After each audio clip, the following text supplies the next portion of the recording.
The State Department on October 14th announced the withdrawal of the 23rd extensive U.S. military aid package to Ukraine.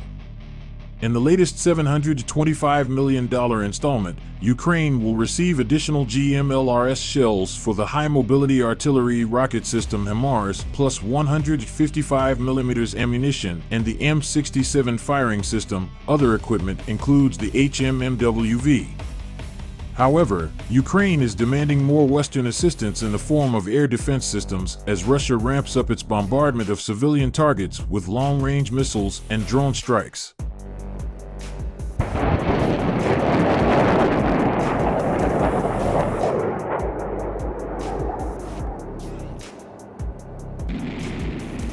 A State Department spokesman insisted that air defense remains a U.S. priority for Ukraine, and the official noted the transfer to date of more than 1,400 FIM-92 Stinger manpads, as well as air surveillance and multi-mission radar.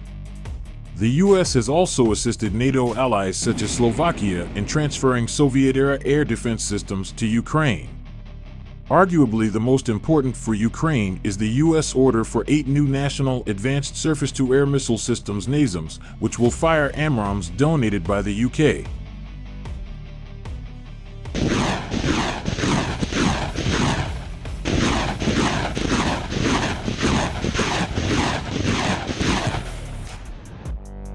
The NASAMS will be produced and delivered to Ukraine as soon as possible, a State Department spokesman said. Other recently announced air defense assistance for Ukraine includes the IRIS-T system from Germany and the Hawk launcher from Spain. HIMARS, which fires a 200-pound warhead up to 50 miles and hits within 10 feet of its intended target, has virtually eliminated Russia's numerical advantage.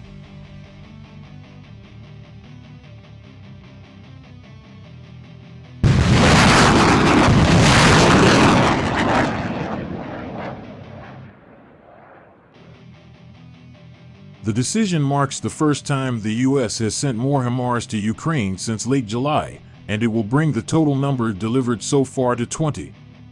The systems have become a key tool in Ukraine's ability to strike bridges that Russia has used to supply its troops, enabling Ukrainian forces to make inroads in Russia-controlled regions.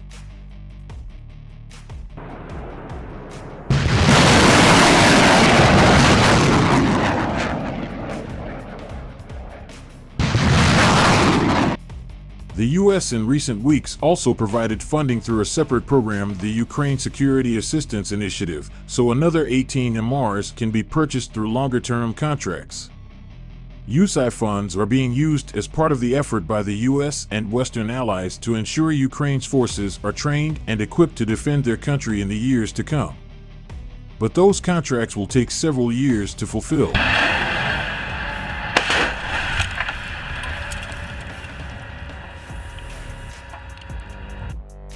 The latest aid package is also expected to include other ammunition and equipment for Ukraine's troops. Several U.S. officials spoke on condition of anonymity to provide details of the package ahead of the announcement. This is the first tranche of U.S. aid delivered in the new fiscal year, which began October 1st. Ukraine has pressed its counteroffensive in the Kherson region since the summer, relentlessly pummeling Russian supply lines and making inroads into Russian-held areas west of the Dnieper River. Ukrainian troops have been using the HIMARS to repeatedly hit the main bridge across the Dnieper and a dam that served as a second crossing. It also has struck pontoon bridges that Russia has used to supply its troops.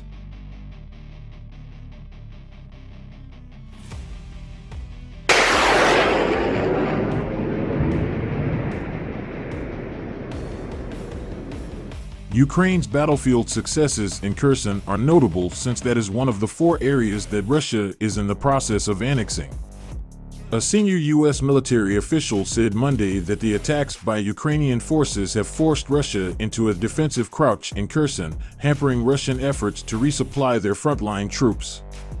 The official, who briefed reporters on condition of anonymity to provide a U.S. military assessment of the war, said that so far the U.S. has seen only small numbers of Russian reinforcements coming into Ukraine in an effort to shore up their defenses. Russia has said it will mobilize upwards of 300,000 conscripts to send to Ukraine.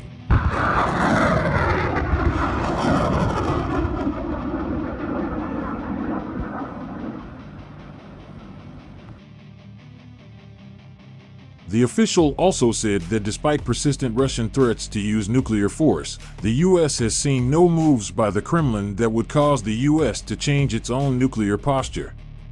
Washington's latest moves come days after Russian President Vladimir Putin called up 300,000 reservists to fight in the war and as Russia moves to annex parts of Russian-occupied Ukraine.